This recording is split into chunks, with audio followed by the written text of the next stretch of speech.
Hello ਸਤਿ ਸ਼੍ਰੀ ਅਕਾਲ ਪਿਆਰੇ ਵਿਦਿਆਰਥੀਓ, ਸਵਾਗਤ ਹੈ ਤੁਹਾਡਾ ਅੱਜ ਦੀ ਵੀਡੀਓ ਦੇ ਵਿੱਚ।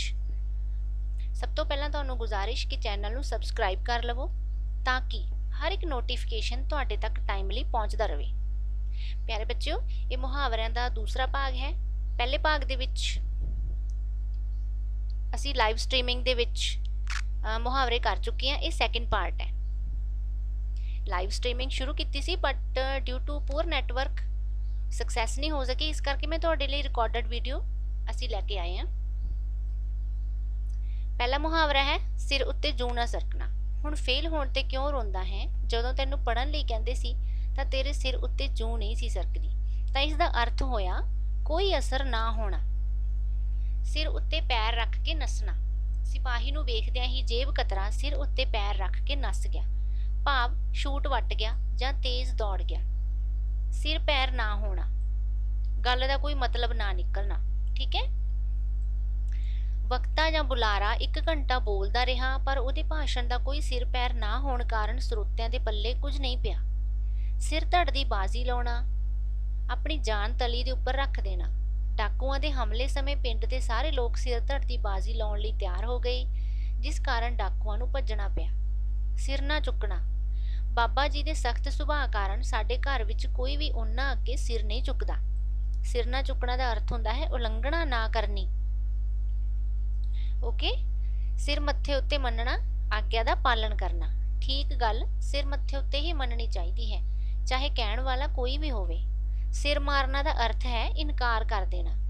मैनू आस सी कि थोड़ी जिन्नी जान पछाण होण करके दुकानदार मैनू उधार दे देवेगा, पर उहने मेरी गल सुणदिआं ही सिर मार दिता। सिरों नंगी होना, अवतार कौर दा पति दुर्घटना विच मारिया गया। वो नौकरी करदी सी, इसलिए सिरों नंगी हो जाण ते भी अपने बच्चों की पढ़ाई उसने जारी रखी। बच्चों, इसका अर्थ हुंदा है विधवा हो जाना। सुहाग लुट लेना, जंग विच अनेकां इस्त्रियां दे सुहाग लुट्टे जांदे हन। इसदा भी अर्थ है विधवा कर देना, सुहाग लुट लेना।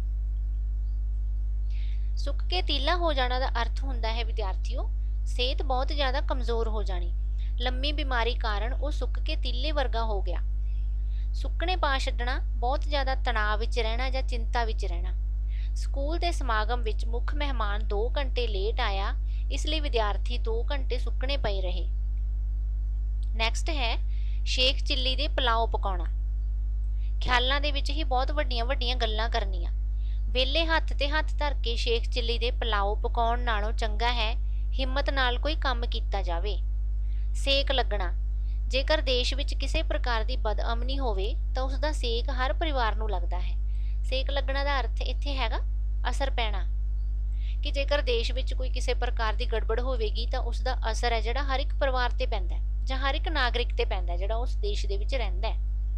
सुर मिलना, 10वीं नूं पढ़ाउण वाले अध्यापकों की सुर चंगी मिली है, आस है कि नतीजा भी शानदार आवेगा। सुर मिलना का फिर की अर्थ होया? आपस दे विच बहुत चंगा तालमेल होना। सुत्ती कला जगाउणा, फिरका परस्ती नूं हवा देनी सुत्ती कला जगाउण दे बराबर है।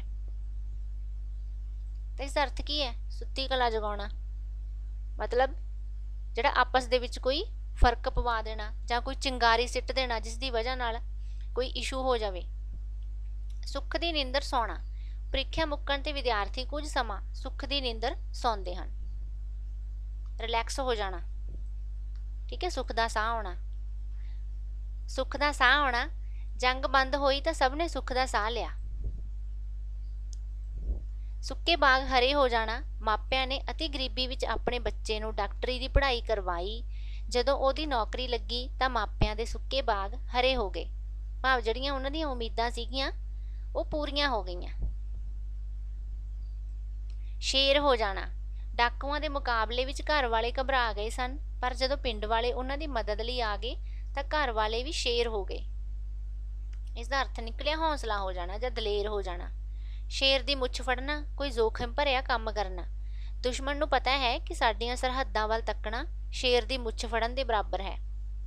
सैल पत्थर होना, बुੱਤ वांग बन जाना। नागासाकी ਅਤੇ ਹੀਰੋਸ਼ੀਮਾ ਉੱਤੇ ਬੰਬ ਡਿੱਗਣ ਨਾਲ ਅਨੇਕਾਂ ਲੋਕ ਮਾਰੇ ਗਏ, ਜਿਹੜੇ ਬਚ ਵੀ ਗਏ ਉਹ ਸਦਮੇ ਨਾਲ ਜਿਵੇਂ ਸੈਲ ਪੱਥਰ ਹੋ ਗਏ। ਸੋਲੇ ਸੁਣਾਉਣਾ, ਬੱਚਿਆਂ ਦੀ ਲੜਾਈ ਕਰਕੇ ਕਈ ਮਾਪੇ ਆਪਸ ਵਿੱਚ ਹੀ ਉਲਝ ਕੇ ਇੱਕ ਦੂਜੇ ਨੂੰ ਸੋਹਲੇ ਸੁਣਾਉਣ ਲੱਗ ਪੈਂਦੇ ਹਨ। ਸੋਹਲੇ ਸੁਣਾਉਣ ਦਾ ਅਰਥ ਹੈਗਾ ਬੱਚਿਓ ਤਾਨੇ ਮਿਹਣੇ ਦੇਣਾ, ਇੱਕ ਦੂਸਰੇ ਨਾਲ ਲੜਨਾ ਜਾਂ ਖਰੀਆਂ ਖਰੀਆਂ ਸੁਣਾਉਣਾ। ਸੋਤਰ ਸੁੱਕ ਜਾਣਾ, ਕਈ ਬੱਚੇ ਇੰਨੇ ਕੋਮਲ ਹੁੰਦੇ ਹਨ ਕਿ ਉਹਨਾਂ ਨੂੰ ਮਾਪੇ ਜਾਂ ਅਧਿਆਪਕ ਕੋਈ ਵੀ ਗੁੱਸੇ ਵਿੱਚ ਕੁਝ ਕਹਿ ਦੇਵੇ ਤਾਂ ਉਹਨਾਂ ਦੇ ਸੋਤਰ ਸੁੱਕ ਜਾਂਦੇ ਹਨ, ਭਾਵ ਨਿਰਾਸ਼ ਹੋ ਜਾਂਦੇ ਹਨ। ਸੋਨੇ ਤੇ ਸੁਹਾਗੇ ਦਾ ਕੰਮ ਕਰਨਾ, ਉਸਦੀ ਕਵਿਤਾ ਤਾਂ ਵਧੀਆ ਸੀ ਹੀ, ਪਰ ਉਸਦੀ ਸੁਰੀਲੀ ਆਵਾਜ਼ ਨੇ ਸੋਨੇ ਉੱਪਰ ਸੁਹਾਗੇ ਦਾ ਅਜਿਹਾ ਕੰਮ ਕੀਤਾ ਕਿ ਰੰਗ ਹੀ ਵੱਜ ਗਿਆ। ਮਤਲਬ ਇੱਕ ਚੀਜ਼ ਵਧੀਆ ਹੋਣਾ, ਉਸਦੇ ਉੱਪਰ ਦੂਸਰੀ ਚੀਜ਼ ਦਾ ਵੀ ਵਧੀਆ ਨਿਕਲ ਆਉਣਾ, ਤਾਂ ਉਦੋਂ ਅਸੀਂ ਕਹਿੰਦੇ ਆ ਕਿ ਸੋਨੇ ਤੇ ਸੁਹਾਗੇ ਵਾਲਾ ਕੰਮ ਹੋ ਗਿਆ।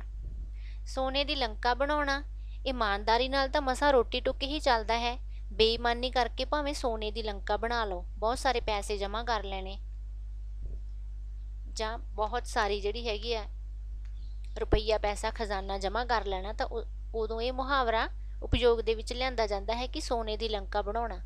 100 ਦੀ ਇੱਕ ਮੁਕਾਉਣਾ, 100 ਦੀ ਇੱਕ ਮੁਕਾਵਾਂ ਵਿੱਦਿਆ ਉਹ ਹੈ ਜੋ ਵਿਦਿਆਰਥੀ ਨੂੰ ਇੱਕ ਚੰਗਾ ਨਾਗਰਿਕ ਬਣਾਵੇ। ਮਤਲਬ ਸੰਖੇਪ ਦੇ ਵਿੱਚ ਆਪਣੀ ਗੱਲ ਕਹਿ ਦੇਣਾ ਤਾਂ ਉਸ ਟਾਈਮ ਅਸੀਂ ਕਹਿੰਦੇ ਹਾਂ ਕਿ 100 ਦੀ ਇੱਕ ਮੁਕਾਵਾਂ ਜਾਂ 100 ਦੀ ਇੱਕ ਸੁਣਾਵਾਂ। ਹੱਥ ਵਟਾਉਣਾ, ਮਦਦ ਕਰਨਾ ਜਾਂ ਹੈਲਪ ਕਰਨਾ, ਵਿਦਿਆਰਥੀਆਂ ਨੂੰ ਵਿਹਲੇ ਸਮੇਂ ਵਿੱਚ ਆਪਣੇ ਮਾਂ-ਬਾਪ ਦੇ ਕੰਮਾਂ ਵਿੱਚ ਹੱਥ ਵਟਾਉਣਾ ਚਾਹੀਦਾ ਹੈ। ਹੱਥ ਵੱਢ ਦੇਣਾ, ਤੂੰ ਕਚਹਿਰੀ ਵਿੱਚ ਹੱਥ ਵੱਢ ਕੇ ਦੇ ਚੁੱਕਾ ਹੈ, ਇਸ ਲਈ ਮੈਨੂੰ ਜ਼ਮੀਨ ਦਾ ਹਿੱਸਾ ਦੇਣ ਤੋਂ ਤੂੰ ਮੁੱਕਰ ਨਹੀਂ ਸਕਦਾ। ਮਤਲਬ ਆਪਣਾ ਨੁਕਸਾਨ ਆਪ ਖੁਦ ਹੀ ਕਰ ਲੈਣਾ। ਹੱਥ ਵਿਖਾਉਣਾ, ਭਾਰਤੀ ਹਰ ਖੇਤਰ ਵਿੱਚ ਦੁਸ਼ਮਣਾਂ ਨੂੰ ਅਜਿਹੇ ਹੱਥ ਵਿਖਾਉਂਦੇ ਹਨ ਕਿ ਸਾਰੇ ਵੇਖਦੇ ਹੀ ਰਹਿ ਜਾਂਦੇ ਹਨ। ਕੌਤਕ ਦਿਖਾਉਣੇ ਜਾਂ ਜਲਵੇ ਦਿਖਾਉਣੇ। ਹੱਥਾਂ ਦੇ ਤੋਤੇ ਉੱਡਣੇ, ਰਘੁਬੀਰ ਨੇ ਕੇਵਲ ਗੈਸ ਪੇਪਰ ਵਿੱਚੋਂ ਹੀ ਸਵਾਲ ਤਿਆਰ ਕੀਤੇ ਸਨ। ਜਦੋਂ ਪ੍ਰੀਖਿਆ ਵਿੱਚ ਉਹਨਾਂ ਵਿੱਚੋਂ ਕੋਈ ਵੀ ਸਵਾਲ ਨਹੀਂ ਆਇਆ ਤਾਂ ਉਸਦੇ ਹੱਥਾਂ ਦੇ ਤੋਤੇ ਉੱਡ ਗਏ। ਹੈਰਾਨ ਰਹਿ ਗਿਆ ਉਹ, ਠੀਕ ਹੈ, ਹੈਰਾਨ ਹੋ ਜਾਣਾ, ਹੱਥਾਂ ਦੇ ਤੋਤੇ ਉੱਡ ਜਾਣੇ, ਘਬਰਾ ਜਾਣਾ, ਹੈਰਾਨ ਹੋ ਜਾਣਾ। ਹੱਡਾਂ ਪੈਰਾਂ ਦਾ ਖੁੱਲ੍ਹੇ ਹੋਣਾ, ਚੰਗੀ ਸਿਹਤ ਹੋਣਾ। ਪੇਂਡੂ ਲੋਕ ਚੰਗਾ ਖਾਂਦੇ ਪੀਂਦੇ ਹਨ, ਇਸ ਲਈ ਸ਼ਹਿਰੀਆਂ ਨਾਲੋਂ ਹੱਡਾਂ ਪੈਰਾਂ ਦੇ ਵਧੇਰੇ ਖੁੱਲ੍ਹੇ ਹੁੰਦੇ ਹਨ। ਹੱਥਾਂ ਪੈਰਾਂ ਦੀ ਪੈ ਜਾਣੀ, ਹੜਬੜੀ ਵਿੱਚ ਆ ਜਾਣਾ। ਪਿੰਡ ਦੇ ਨੇੜੇ ਕੋਈ ਡਿਸਪੈਂਸਰੀ ਨਹੀਂ ਸੀ, ਇਸ ਲਈ ਬਾਪੂ ਜੀ ਜਦੋਂ ਅਚਾਨਕ ਬਿਮਾਰ ਹੋ ਗਏ ਤਾਂ ਸਾਨੂੰ ਹੱਥਾਂ ਪੈਰਾਂ ਦੀ ਪੈ ਗਈ। ਹੱਥੀਂ ਛਾਵਾਂ ਕਰਨੀਆਂ, ਬਹੁਤ ਸੇਵਾ ਕਰਨੀ। ਅੱਜ ਦੇ ਯੁੱਗ ਵਿੱਚ ਜਿਸ ਕੋਲ ਧਨ ਦੌਲਤ ਜਾਂ ਕੋਈ ਵੱਡਾ ਅਹੁਦਾ ਹੈ ਉਸਨੂੰ ਸਾਰੇ ਹੱਥੀਂ ਛਾਵਾਂ ਕਰਦੇ ਹਨ। ਹਨੇਰ ਆਉਣਾ, ਜੇ ਮੁੰਡੇ ਨੇ ਆਪਣੀ ਪਸੰਦ ਦੀ ਲੜਕੀ ਨਾਲ ਸ਼ਾਦੀ ਕਰਨ ਦੀ ਗੱਲ ਕੀਤੀ ਹੈ ਤਾਂ ਕੀ ਹਨੇਰ ਆ ਗਿਆ। ਅਣਹੋਣੀ ਹੋਣਾ ਜਾਂ ਕੋਈ ਹੈਰਾਨੀ ਭਰੀ ਗੱਲ ਹੋ ਜਾਣੀ। ਹਨੇਰ ਪੈ ਜਾਣਾ, ਬਹੁਤ ਦੁਖਦਾਈ ਘਟਨਾ ਦਾ ਵਾਪਰ ਜਾਣਾ। ਇੱਕੋ ਇੱਕ ਕਮਾਊ ਮੈਂਬਰ ਦੇ ਦੇਹਾਂਤ ਨਾਲ ਘਰ ਵਿੱਚ ਹਨੇਰ ਪੈ ਗਿਆ। ਨੈਕਸਟ ਹੈ ਹਵਾਈ ਕਿਲੇ ਉਸਾਰਨਾ। ਕੰਮ ਕਰਨ ਵਾਲੇ ਅੱਗੇ ਲੰਘ ਗਏ, ਕੇਵਲ ਹਵਾਈ ਕਿਲੇ ਉਸਾਰਨ ਵਾਲੇ ਬੈਠੇ ਰਹਿ ਗਏ। ਇਸ ਦਾ ਅਰਥ ਹੁੰਦਾ ਹੈ ਖਿਆਲਾਂ ਦੇ ਵਿੱਚ ਹੀ ਬਹੁਤ ਵੱਡੀਆਂ ਵੱਡੀਆਂ ਗੱਲਾਂ ਕਰਨੀਆਂ ਜਾਂ ਸ਼ੇਖੀਆਂ ਮਾਰਨੀਆਂ। ਹਾਲਤ ਪਤਲੀ ਹੋਣਾ, ਘਰ ਦੇ ਵਿੱਚ ਗਰੀਬੀ ਹੋਣਾ। ਘਰ ਦੀ ਹਾਲਤ ਪਤਲੀ ਹੋਣ ਕਰਕੇ ਉਹ ਇੱਛਾ ਰੱਖਦਾ ਹੋਇਆ ਵੀ ਉਚੇਰੀ ਪੜ੍ਹਾਈ ਨਹੀਂ ਕਰ ਸਕਿਆ। ਹਿੱਕ ਤੇ ਮੂੰਗ ਦਲਣਾ, ਧਨੀ ਲੋਕ ਵਿਆਹਾਂ ਸ਼ਾਦੀਆਂ ਤੇ ਫਜ਼ੂਲ ਖਰਚ ਰਾਹੀਂ ਆਪਣੇ ਧਨ ਦਾ ਵਿਖਾਵਾ ਕਰਕੇ ਗਰੀਬਾਂ ਦੀ ਹਿੱਕ ਤੇ ਮੂੰਗ ਦਲਦੇ ਹਨ। ਹਿੰਗ ਫਟਕੜੀ ਨਾ ਲੱਗਣਾ, ਦੋਹਾਂ ਪਰਿਵਾਰਾਂ ਨੇ ਮੁੰਡੇ ਤੇ ਕੁੜੀ ਦਾ ਬਿਲਕੁਲ ਸਾਦੇ ਢੰਗ ਨਾਲ ਵਿਆਹ ਕੀਤਾ, ਨਾ ਹਿੰਗ ਫਟਕੜੀ ਲੱਗੀ ਅਤੇ ਸ਼ੋਭਾ ਵਾਧੇ ਦੀ ਹੋਈ। ਹੇਠਲੀ ਉੱਤੇ ਕਰ ਦੇਣਾ, ਜਦੋਂ ਕਿਸੇ ਦੇਸ਼ ਵਿੱਚ ਘਰੋਗੀ ਜੰਗ ਛਿੜਦੀ ਹੈ ਤਾਂ ਹੇਠਲੀ ਉੱਤੇ ਹੋ ਜਾਂਦੀ ਹੈ। ਮਤਲਬ ਬਹੁਤ ਸਾਰੀ ਉਥਲ ਪੁਥਲ ਹੋ ਜਾਂਦੀ ਹੈ। ਹੇਠਲੀ ਉੱਤੇ ਹੋ ਜਾਣਾ ਦਾ ਅਰਥ ਹੁੰਦਾ ਹੈ ਬਹੁਤ ਉਥਲ ਪੁਥਲ ਹੋ ਜਾਣਾ। ਹੌਲਾ ਫੁੱਲ ਹੋਣਾ, ਮੈਂ ਪ੍ਰੀਖਿਆ ਦਾ ਆਖਰੀ ਪਰਚਾ ਦੇ ਕੇ ਹੌਲਾ ਫੁੱਲ ਜਿਹਾ ਹੋ ਗਿਆ। ਹੌਲਾ ਫੁੱਲ ਹੋਣਾ ਦਾ ਅਰਥ ਹੁੰਦਾ ਹੈ ਸੁੱਖ ਦਾ ਸਾਹ ਆਉਣਾ ਜਾਂ ਰਿਲੈਕਸ ਹੋ ਜਾਣਾ। ਹੌਲਾ ਪੈਣਾ, ਹੌਲਾ ਪੈਣਾ ਦਾ ਅਰਥ ਹੈ, ਦੇਖਦੇ ਹਾਂ, ਬਾਬਾ ਫਰੀਦ ਦਾ ਵਿਚਾਰ ਹੈ ਕਿ ਪਰਾਏ ਆਸਰੇ ਰਹਿਣ ਨਾਲ ਬੰਦਾ ਹੌਲਾ ਪੈਂਦਾ ਹੈ। ਅੱਛਾ, ਹੌਲਾ ਪੈਣਾ ਦਾ ਅਰਥ ਹੈ ਇੱਜ਼ਤ ਘਟ ਜਾਣੀ। ਹੱਡ ਗੋਡੇ ਰਗੜਨਾ, ਚੰਗਾ ਸਮਾਜ ਉਹ ਹੈ ਜਿਸ ਵਿੱਚ ਕਿਸੇ ਵੀ ਵਿਅਕਤੀ ਨੂੰ ਬੁਢਾਪੇ ਵਿੱਚ ਹੱਡ ਗੋਡੇ ਨਾ ਰਗੜਨੇ ਪੈਣ। ਬਿਮਾਰੀ ਨਾਲ ਮੰਜੇ ਦੇ ਉੱਪਰ ਪੈ ਕੇ ਤੜਫਣਾ। ਹੱਡ ਭੰਨ ਕੇ ਕੰਮ ਕਰਨਾ, ਬਹੁਤ ਜ਼ਿਆਦਾ ਸਖਤ ਮਿਹਨਤ ਕਰਨੀ। ਮਜ਼ਦੂਰ ਹੱਡ ਭੰਨ ਕੇ ਕੰਮ ਕਰਦੇ ਹਨ, ਫਿਰ ਵੀ ਉਹਨਾਂ ਦਾ ਗੁਜ਼ਾਰਾ ਨਹੀਂ ਚੱਲਦਾ। ਹੱਡਾਂ ਨੂੰ ਰੋਗ ਲਾਉਣਾ, ਕੋਈ ਬਿਮਾਰੀ ਸਹੇੜ ਲੈਣੀ। ਉਹਦਾ ਜਵਾਨ ਪੁੱਤਰ ਕੀ ਮਰ ਗਿਆ, ਉਸਨੇ ਤਾਂ ਹੱਡਾਂ ਨੂੰ ਰੋਗ ਲਾ ਲਿਆ। ਪੁੱਤਰ ਦੀ ਮੌਤ ਤੋਂ 6 ਮਹੀਨੇ ਬਾਅਦ ਆਪ ਵੀ ਚੱਲ ਵਸੀ। ਹੱਡਾਂ ਵਿੱਚ ਪਾਣੀ ਪੈਣਾ, ਵਿਹਲੇ ਬਹਿਣਾ। ਹੱਥ ਉੱਤੇ ਹੱਥ ਰੱਖ ਕੇ ਬੈਠਣ ਨਾਲ ਬੰਦਾ ਵੱਡਾ ਨਹੀਂ ਹੋ ਜਾਂਦਾ, ਸਗੋਂ ਉਸਦੇ ਹੱਡਾਂ ਵਿੱਚ ਪਾਣੀ ਪੈ ਜਾਂਦਾ ਹੈ। ਭਾਵ ਸਰੀਰ ਹੈ ਜਿਹੜਾ ਉਹ ਨਿੱਸਲ ਹੋ ਜਾਂਦਾ ਹੈ, ਸੁਸਤ ਹੋ ਜਾਂਦਾ ਹੈ।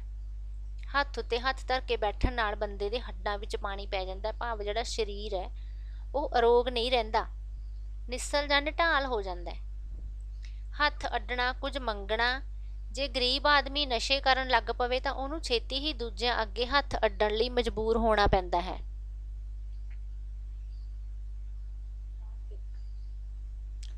ਹੱਥ ਹਿਲਾਉਣਾ। ਹੱਥ ਹਿਲਾਉਣ ਤੋਂ ਬਿਨਾਂ ਕਿਸੇ ਵੀ ਕੰਮ ਵਿੱਚ ਕਾਮਯਾਬੀ ਹਾਸਲ ਨਹੀਂ ਹੋ ਸਕਦੀ, ਇਸ ਲਈ ਹੱਥ ਉੱਤੇ ਹੱਥ ਧਰ ਕੇ ਨਾ ਬੈਠੋ। ਹੱਥ ਹਿਲਾਉਣਾ ਦਾ ਅਰਥ ਇੱਥੇ ਹੋਇਆ ਕੋਈ ਕੰਮ ਕਰਨਾ। ਹੱਥ ਖੁੱਲਾ ਰੱਖਣਾ, ਖੁੱਲਾ ਖਰਚਾ ਕਰਨਾ। ਅੱਜ ਦੀ ਮਹਿੰਗਾਈ ਵਿੱਚ ਇਮਾਨਦਾਰੀ ਦੀ ਕਮਾਈ ਕਰਕੇ ਹੱਥ ਖੁੱਲਾ ਨਹੀਂ ਰੱਖਿਆ ਜਾ ਸਕਦਾ। ਹੱਥ ਗਰਮ ਹੋਣਾ। ਦਫ਼ਤਰਾਂ ਵਿੱਚ ਸਾਰੇ ਕਰਮਚਾਰੀ ਬੇਈਮਾਨ ਨਹੀਂ ਹੁੰਦੇ ਕਿ ਉਹ ਹੱਥ ਗਰਮ ਹੋਣ ਤੇ ਹੀ ਕੰਮ ਕਰਨ। ਇੱਕਾ ਦੁੱਕਾ ਗਲਤ ਬੰਦਿਆਂ ਕਾਰਨ ਹੀ ਬਾਕੀ ਦੇ ਕਰਮਚਾਰੀ ਵੀ ਬਦਨਾਮ ਹੋ ਜਾਂਦੇ ਹਨ। ਤਾਂ ਇਸ ਦਾ ਅਰਥ ਹੋਇਆ ਹੱਥ ਗਰਮ ਹੋਣਾ ਦਾ ਰਿਸ਼ਵਤ ਲੈਣਾ। ਹੱਥ ਦਾ ਸੁੱਚਾ ਹੋਣਾ। ਜਿਹੜਾ ਵਿਅਕਤੀ ਹੱਥ ਦਾ ਸੁੱਚਾ ਹੁੰਦਾ ਹੈ ਉਸ ਦਾ ਸਾਰੇ ਇਤਬਾਰ ਕਰਦੇ ਹਨ। ਇਮਾਨਦਾਰ ਭਾਵ ਜਿਹੜਾ ਵਿਅਕਤੀ ਇਮਾਨਦਾਰ ਹੁੰਦਾ ਹੈ ਸਾਰੇ ਉਸ ਦਾ ਇਤਬਾਰ ਜਾਂ ਵਿਸ਼ਵਾਸ ਕਰਦੇ ਨੇ। ਹੱਥ ਧੋ ਕੇ ਪਿੱਛੇ ਪੈ ਜਾਣਾ, ਬੁਰੀ ਤਰ੍ਹਾਂ ਨਾਲ ਪਿੱਛੇ ਪੈਣਾ। ਜਿਹੜੇ ਕੰਮ ਨੂੰ ਹੱਥ ਧੋ ਕੇ ਪਿੱਛੇ ਪੈ ਜਾਈਏ ਉਸਨੇ ਤਾਂ ਹੋਣਾ ਹੀ ਹੁੰਦਾ ਹੈ। ਹੱਥ ਨੂੰ ਹੱਥ ਨਾ ਦਿਸਣਾ, ਕੁਝ ਵੀ ਨਜ਼ਰ ਨਾ ਆਉਣਾ। ਮੱਸਿਆ ਦੀ ਕਾਲੀ ਰਾਤ ਵਿੱਚ ਹੱਥ ਨੂੰ ਹੱਥ ਨਹੀਂ ਦਿਸਦਾ ਸੀ, ਪਰ ਦੀਵਾਲੀ ਵਾਲੇ ਦਿਨ ਦੀਵਿਆਂ ਦੇ ਨਾਲ ਇਹੀ ਰਾਤ ਜਗਮਗ ਜਗਮਗ ਕਰਨ ਲੱਗ ਪੈਂਦੀ ਹੈ। ਹੱਥ ਪੀਲੇ ਕਰਨਾ, ਇਹ ਬਹੁਤ ਇੰਪੋਰਟੈਂਟ ਹੈ। ਵਿਆਹ ਕਰ ਦੇਣਾ। ਦਾਜ ਦੀ ਸਮੱਸਿਆ ਕਾਰਨ ਗਰੀਬ ਆਦਮੀ ਆਪਣੀ ਧੀ ਦੇ ਹੱਥ ਪੀਲੇ ਕਰਨ ਦੀ ਚਿੰਤਾ ਵਿੱਚ ਉਸਦੀ ਨੀਂਦ ਹਰਾਮ ਹੋ ਜਾਂਦੀ ਹੈ। ਹੱਥ ਪੈਰ ਮਾਰਨਾ, ਕੋਸ਼ਿਸ਼ਾਂ ਕਰਨੀਆਂ। ਆਮ ਬੰਦੇ ਨੂੰ ਰੋਟੀ ਲਈ ਕਈ ਪਾਸੇ ਹੱਥ ਪੈਰ ਮਾਰਨੇ ਪੈਂਦੇ ਹਨ। ਹੱਥ ਮਲਣਾ। ਕਿਸੇ ਵੀ ਕੰਮ ਨੂੰ ਸਿਰੇ ਚੜਾਉਣ ਲਈ ਸਾਨੂੰ ਮਿਹਨਤ ਕਰਨੀ ਚਾਹੀਦੀ ਹੈ, ਬਾਅਦ ਵਿੱਚ ਹੱਥ ਮਲਣ ਦਾ ਕੋਈ ਲਾਭ ਨਹੀਂ ਹੁੰਦਾ। ਪਛਤਾਉਣਾ। ਹੱਥ ਮਲਣਾ ਦਾ ਫਿਰ ਅਰਥ ਕੀ ਨਿਕਲਿਆ? ਪਛਤਾਉਣਾ। ਹੱਥ ਰੰਗਣਾ, ਬਹੁਤ ਕਮਾਈ ਕਰਨੀ। ਬੇਈਮਾਨ ਵਪਾਰੀ ਲੋੜੀਂਦੀਆਂ ਵਸਤਾਂ ਦੀ ਥੁੜ ਪੈਦਾ ਕਰਕੇ ਦੂਣੇ ਤੀਣੇ ਭਾਅ ਵੇਚ ਕੇ ਆਪਣੇ ਹੱਥ ਰੰਗਦੇ ਹਨ। ਹੱਥ ਲਮਕਾਉਂਦੇ ਆਉਣਾ। ਸਾਡੇ ਪਿੰਡ ਦੇ ਕਈ ਗੱਭਰੂ ਵੱਡੀ ਕਮਾਈ ਕਰਨ ਦੀ ਆਸ ਨਾਲ ਵਿਦੇਸ਼ ਗਏ, ਪਰ ਉੱਥੋਂ ਛੇਤੀ ਹੀ ਹੱਥ ਲਮਕਾਉਂਦੇ ਵਾਪਸ ਆ ਗਏ। ਤਾਂ ਇਸ ਦਾ ਅਰਥ ਕੀ ਹੋਇਆ? ਖਾਲੀ ਹੱਥ ਆ ਜਾਣਾ। ਤਾਂ ਇਹ ਤਾਂ ਸੀਗੇ ਬੱਚੋ ਮੁਹਾਵਰੇ। ਤੁਹਾਡੇ ਲਈ ਅਸਾਈਨਮੈਂਟ ਇਹ ਹੈ ਕਿ ਜੇ ਉਹ ਅਨਸੋਲਵਡ ਮੁਹਾਵਰੇ ਦਿੱਤੇ ਹੋਏ ਆ, ਇਹਨਾਂ ਦੇ ਸਿਰਫ ਅਰਥ ਦਿੱਤੇ ਆ, ਵਾਕ ਨਹੀਂ ਬਣਾਏ ਹੋਏ। ਇਹ ਤੁਸੀਂ ਖੁਦ ਇਹਨਾਂ ਦੇ ਵਾਕ ਬਣਾਉਣੇ ਨੇ। ਵੀਡੀਓ ਨੂੰ ਪੌਜ਼ ਕਰੋ, ਸਾਰੇ ਮੁਹਾਵਰਿਆਂ ਦੇ ਅਰਥ ਦੇਖੋ ਅਤੇ ਇਹਨਾਂ ਦੇ ਵਾਕ ਬਣਾਉਣ ਦੀ ਕੋਸ਼ਿਸ਼ ਕਰੋ।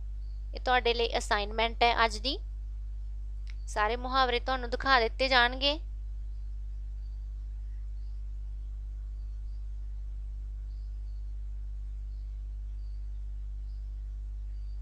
ਕੰਨਾਂ ਦੇ ਕੱਚੇ ਹੋਣਾ, ਬਿਨਾਂ ਸੋਚੇ ਸਮਝੇ ਸੁਣੀ ਸੁਣਾਈ ਗੱਲ ਤੇ ਇਤਬਾਰ ਕਰਨਾ।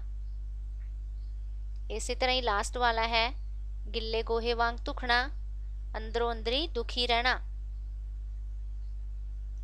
ਤਾਂ ਦਿਸ ਇਜ਼ ਫॉर ਯੂ।